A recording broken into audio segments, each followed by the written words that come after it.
Pour cette pleine lune du 8 février 2020 à Tahiti à 21h34 et en France le 9 février à 8h34. Cette pleine lune a une énergie pétillante, une énergie d'encouragement, une énergie de vie un peu frétillante, une énergie qui nous pousse, qui nous soulève, qui nous emmène. Alors je vous invite à venir vous installer tranquillement pour partir. Je dirais décoller. Prenez un instant pour vous mettre en pause et vous relaxer et vous détendre tel que vous savez le faire pour profiter pleinement de cette canalisation qui est un support pour une expansion de conscience. Ce que je vois, c'est une fusée qui décolle et je crois que nous sommes passagers. C'est comme si qu'on nous disait de tracer, d'aller direct, d'aller droit au but, de prendre le moyen le plus rapide pour aller retrouver les énergies de la pleine lune et les divinités qui nous veulent bien venir à notre rencontre. À la rencontre de la joie et de l'amour, tout simplement. C'est une énergie d'amour, de partage qui s'installe dans cette canalisation. Oui, une sorte de partage, mais qui se perpétue à l'instar d'une onde et qui semble vouloir se propager de personne en personne, de cœur en cœur, comme si on nous demandait de faire une chaîne où serait relié le cœur de chacun par un fil d'or, un fil d'amour, un fil de lumière. C'est même très fleuri, très gai, très enthousiaste que de pouvoir se relier et que de pouvoir amplifier et démultiplier l'impact que pourrait avoir cette guirlande, cette onde de lumière et d'amour qui pour l'instant se trouve dans un espace-temps non maîtrisé par le cerveau, mais dans une sorte d'univers, d'espace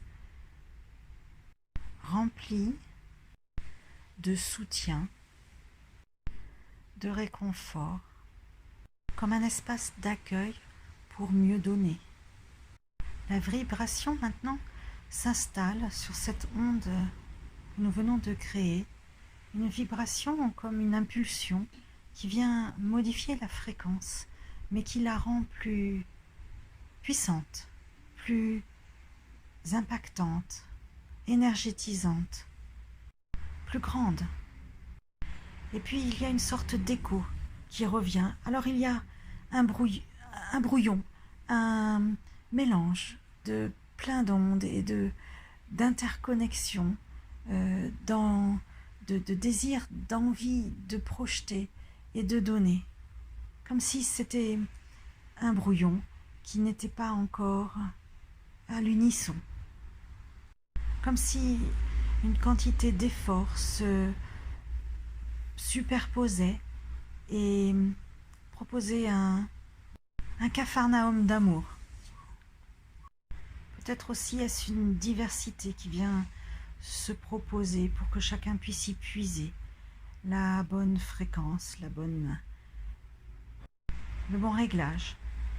Alors c'est peut-être exactement ça que chacun d'entre nous allons faire, simplement se recentrer sur son cœur, son véritable chakra du cœur, le thymus, et puis accepter de recevoir la bonne fréquence d'amour, de lumière qui vient simplement toquer à la porte de votre chakra.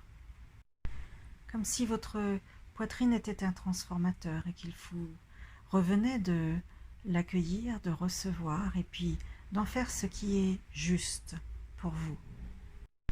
Ce qui est raisonnable, ce qui est à la hauteur déjà de ce que vous pouvez recevoir.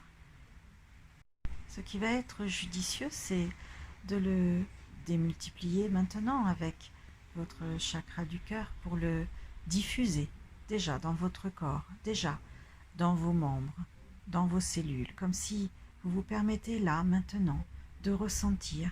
On n'est plus dans l'accueil, on est dans la véritable réception de cette fréquence qui vous est juste destinée. Jusque dans votre ADN éthérique, vous diffusez et vous recevez ces énergies d'amour pour vous.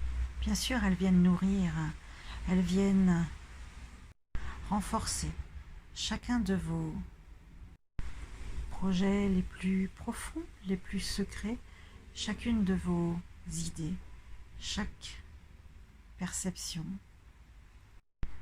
intention de votre avenir proche, immédiat ou lointain, afin de leur donner une impulsion, une ligne de départ. Il vous appartient de mettre cette opération et en même temps, je perçois qu'il ne vous appartient pas forcément de choisir, de décider de ce qui va se propager, se réaliser. C'est comme si les choses étaient juste prévues pour être organisées dans un ordre qui est le plus aligné avec ce qui est opportun maintenant. Je vous ai même donné de devenir observateur de ce que cette opération a de meilleur pour vous, de ce qui est en train de se produire. Peut-être même que vous pouvez observer cette diffusion, ces ondes, cet accueil, cette réception, et puis regarder où s'oriente, où se dirige cette énergie nourricière qu'il est préférable de laisser s'installer et peut-être créer de la réalité. Votre curiosité va peut-être vous amener à observer où une pulsion particulière dans votre corps se fait sentir. Un nœud, un chakra, un espace, ou peut-être le soin apporté dans une partie de votre corps. Ou d'une façon plus subtile, un réglage qui s'opère. Ou d'une façon plus concrète, un projet, une idée qui prend forme, qui germe. C'est ça, l'effet de cette onde, de cette énergie qui vient nous inonder durant cette pleine lune. Permettez-la de poursuivre son travail parce qu'elle n'a pas qu'un seul dessein. Il est évident qu'elle a plusieurs possibilités. Capturez vos ressentis afin peut-être de cibler, cependant que cette onde continuera dans tous les cas d'agir. Laissez-la s'orienter d'elle-même, c'est très important de ne pas la diriger. Restez apaisé, restez serein, observateur, presque finalement locataire de votre corps et de cette scène. Et c'est ainsi que cette énergie de la pleine lune se manifeste ce mois-ci. Vous aurez peut-être l'occasion de vous connecter à nouveau dans les heures ou dans les jours qui suivent. N'hésitez pas, elle est à disposition et illimitée dans le temps et dans l'espace. Il y en a pour tout le monde. À profusion. Je vous remercie. C'était Bien-être dans ta planète. Et au plaisir de vous retrouver pour la prochaine nouvelle lune.